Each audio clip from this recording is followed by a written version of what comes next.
प्रश्न है अल्फा कण, बीटा कण, गामा किरणों के गुण लिखिए।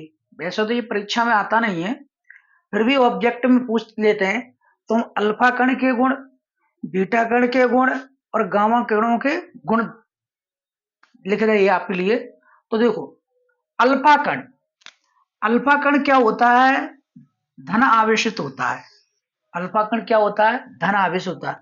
अल्फा कण विद्युत क्षेत्र और चुंबकीय क्षेत्र में विक्षेपित हो जाता है। यानी अल्फा कण को जब विद्युत क्षेत्र और चुंबकीय क्षेत्र में ले जाते हैं तो वहां से क्या हो जाता है? विक्षेपित हो जाता है। अल्फा कण, अल्फा कण का विक्षेप बीटा कण की अपेक्षा कम होता है। यानी बीटा कण ज्यादा होता है, इसका विक्षेप बीटा कण की अपेक्षा कम होता है। अल्फा कण की भेदन क्षमता बीटा कण और गामा किरणों की अपेक्षा कम होती है। इनकी भेदन क्षमता क्या होती है? कम होती है।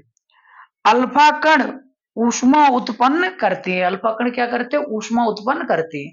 बीटा कण के गुण, बीटा कण क्या होता है? ऋण आवेशित होता है। बीटा कण विद्युत क्षेत्र और चुंबकीय क्षेत्र में भी विक्षेपित हो जाता है। ये भी विक्षेपित हो जाता है, विद्युत क्षेत्र और चुंबकीय क्षेत्र में क्या हो जाता है? विक्षेपित होता है। अल्फा कण भी हो जाता है, बीटा कण भी हो जाता है।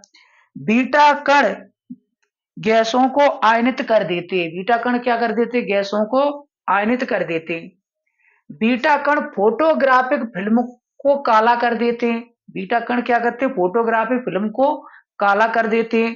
बीटा कण एक्स किरणों का उत्पादन करता है। बीटा कण क्या करते हैं? एक्स किरणों का उत्पादन करते हैं। गामा किरणों के गुण, गामा किरणें आवेशित नहीं होती, इन पे आवेश नहीं होता, आवेशित नहीं होती हैं। गामा किरणें त्वरित आवेश से उत्पन्न होती हैं, त्वरित आवेश से उत्पन्न होती हैं। गामा किरणें विद्युत क्षेत्र और चुंबकीय क्षेत्र में विक्षेपित नहीं होती हैं। ये विक्षेपित, विद्युत क्षेत्र और चुंबकीय क्षेत्र में क्या होती? विक्षेपित नहीं होती हैं। गामा किरणों की चाल प्रकाश के चाल के बराबर होती है। प्रकाश की चाल कितनी होती है? 3 × 10⁸ मीटर बटे सेकेंड। गामा किरणों की भेदन क्षमता अधिक होती है। ठीक है, तो देख लेना, वैसे ज्यादा कुछ खास में नहीं है क्वेश्चन। ठीक, तो ओके, थैंक यू, धन्यवाद। ठीक है, ये पॉइंट है, आपको पढ़ने ही पड़ेंगे। ठीक है।